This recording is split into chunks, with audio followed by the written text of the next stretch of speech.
Today, let's talk. Just talk about mental health. If we stop and reflect and ask ourselves the question, am I mentally healthy? The thought pops up in our heads, I think I am, but how can I be sure? How can I tell that I am? Who is a mentally healthy person? WHO says mental health is a state of mental well-being in which a person is able to cope with the stresses of life, realize their abilities, learn well, and work well. It is much more than the absence of mental disorders. According to me, mental health is not a single point on a graph, with all those above it being healthy and all those below it being unhealthy. It is a position on a continuum, and all of us are on a different position on that continuum, which changes from situation to situation. You may be great at resolving conflicts with your parents, but you might crumble at the first sign of rejection from a friend. You may be great at solving the ups and downs of relationships, but when it comes to somebody calling you too fat, too thin, too tall, too short, too dark-skinned, too light-skinned, can't handle it. This kind of inability to handle these situations leads us ultimately into an uncomfortable zone where we feel that everything is not right. It doesn't feel good in that zone. And this kind of feeling over time accumulates into what we commonly call stress. Stress is real. And it's a part of day-to-day life. It's here to stay. We are a country of 1.3 billion people, and 50% of us are below the age of 25, including you guys. UNICEF in a study reported that in the age bracket of 15 to 24-year-olds, 1 in every 7 individuals reports that they feel stressed, they feel depressed, they are in a state where they feel that all is not right in their lives. Roughly translated, that means that there are 5 students in every section of every class of 35 who feel that they need some kind of hand-holding, some kind of help to come back to a normal state of mental health. 5 in every class. And these are just the reported cases. Majority of the cases don't even get reported. Needless to say, the figures are alarming. And for a problem that has acquired such gigantic proportions, more often than not, we choose to simply ignore it. We don't talk about mental health. It doesn't enter the conversations on the dining table, in the living room, in social settings. And if at all it does, it is in very, very hushed tones. We find it very uncomfortable to listen to accounts of somebody having a panic attack, or somebody having social phobia, or somebody having anxiety disorders. It makes us uncomfortable. We find it difficult to sympathize with the person and often become judgmental. It's difficult for us to understand what is this person going through, or to understand how can we help them. It's much more comfortable to listen to accounts of a backache or a stomach upset or somebody suffering from diabetes, even COVID. But depression, that's scary. Today, I am not going to talk about the causes of these conditions. I am not even going to talk and give you solutions and coping strategies. Today, I'm only going to talk about why is it that we don't talk about mental health. State of the World's Children's Report 2021 says, in a comparison of 21 countries, Indian youth are the least likely to seek help for mental health issues. They compared the young of 21 countries and found that in India, only in India, mind you, the minority of the young thought that seeking somebody's help and assistance is the best way forward to resolve what is going on in their heads. In all the other 20 countries, it was the majority of the youth, 56 to 95% in some cases, who thought that asking for help is the best option, is the best way forward. Let's look at some real-life teens and what they are going through. The names have obviously been changed to protect the privacy of the individuals. Shreya, age 15, couldn't make eye contact with her classmates. Her heart would race, her face would go red, and she would feel very, very anxious. One day she mustered up the courage to tell one of her classmates, and her classmate told her, breathe. Breathe when you feel like this. She tried it. It worked for a while. But the anxiety returned, and this time it was much worse.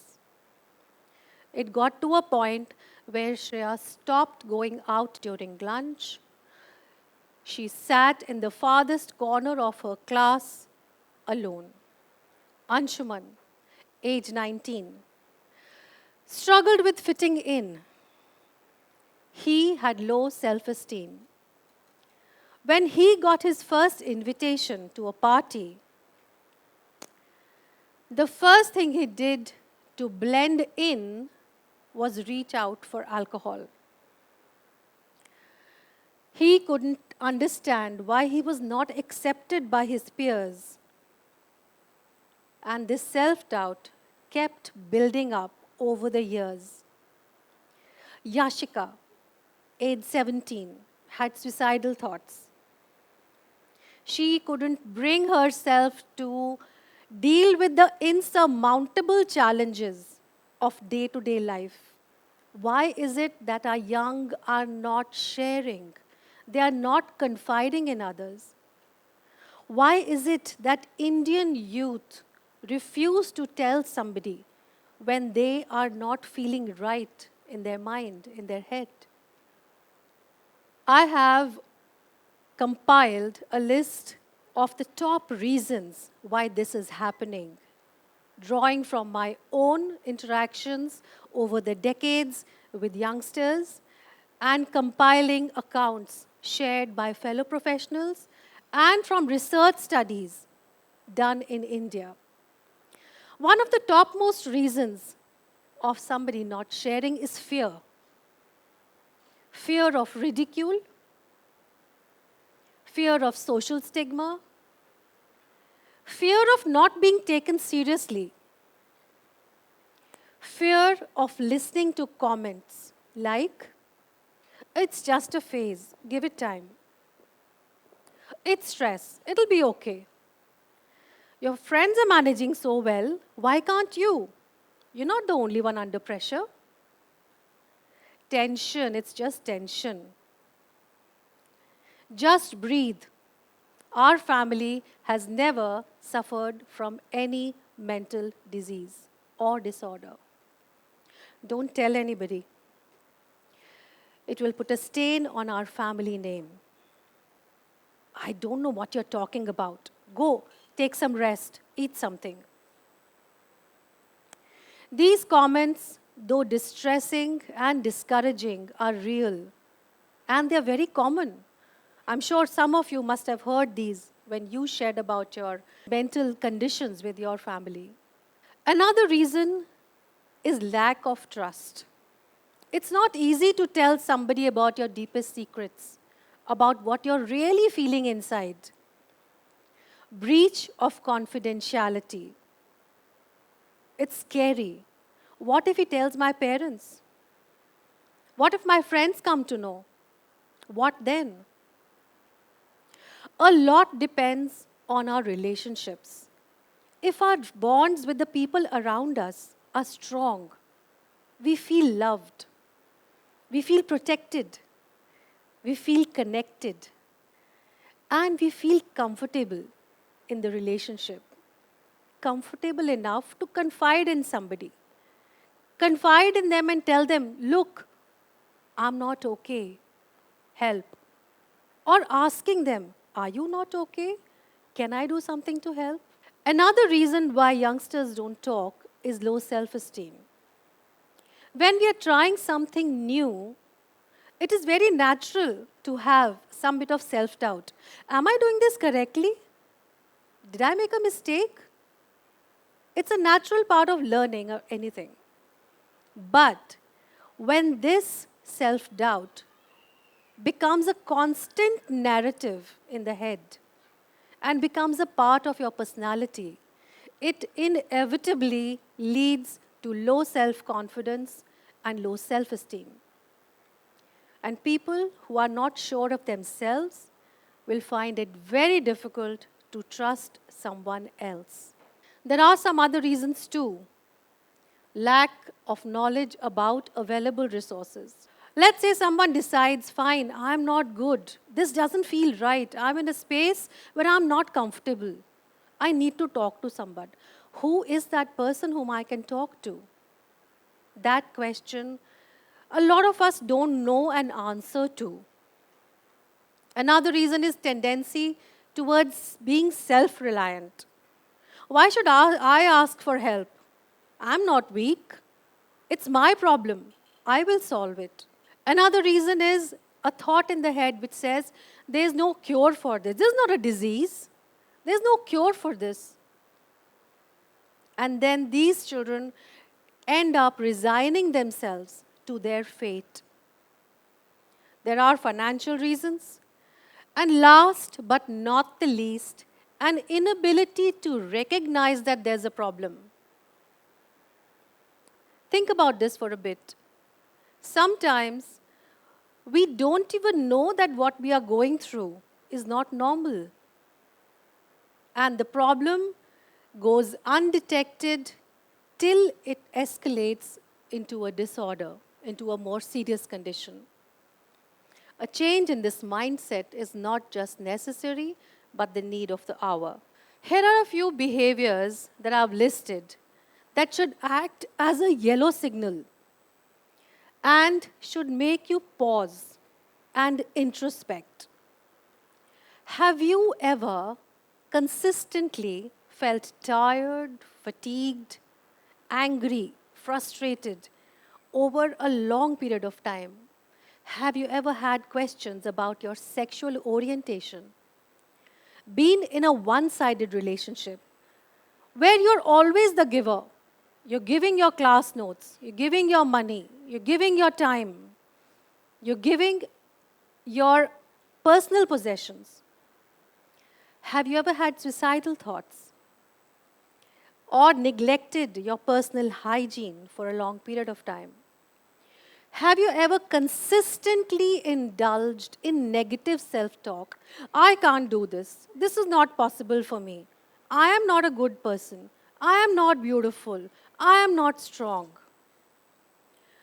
Have you ever turned to food for instant gratification? Or maybe just lost your appetite altogether? Or had stomach issues which you couldn't explain? Have you ever experienced any drastic changes in your sleep cycle?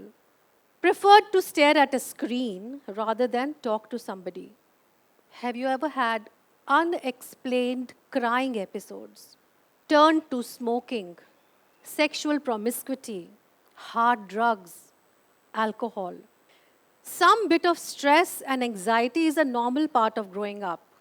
But when behaviors like this become a pattern and they last for more than 2 to 3 weeks, that is the time when you need to sit up and take note.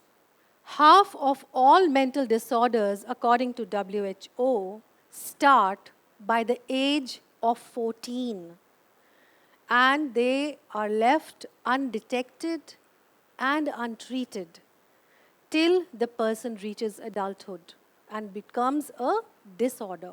Not just a condition, it turns into a disorder. The concept that I don't want to talk about mental health must change. Awareness and change is not just necessary now, it is the need of the hour. Unfortunately, we are now living in an ecosystem where help is just a phone call or the click of a mouse away. Can adults in the ecosystem help? Yes. The school can help by providing the students a voice, by giving them a platform where they can share without the fear of disclosure and without the fear of being judged. Teachers can help by practicing empathy, by really getting to know their pupils, by sharing their own past struggles and showing the children that yes, it's okay to tell someone, it's okay to share. Can parents help? Yes. Parents and family members are the biggest stakeholders in the equation. They can help by educating themselves, by accepting the changes that the children are going through, by accepting the fact that the children's world is very, very different from the world that they grew up in. I will conclude by saying mental health conditions are no different than physical ailments. There are solutions available and there is help available. Invest in your relationships. Make your relationships deep. Make them strong. That will give you the confidence to share, to help, and to ask for help. And problems are a part of day-to-day life. They can't be avoided. But you needn't feel alone in your efforts to resolve these problems. All you need to do is talk. Just talk. Thank you.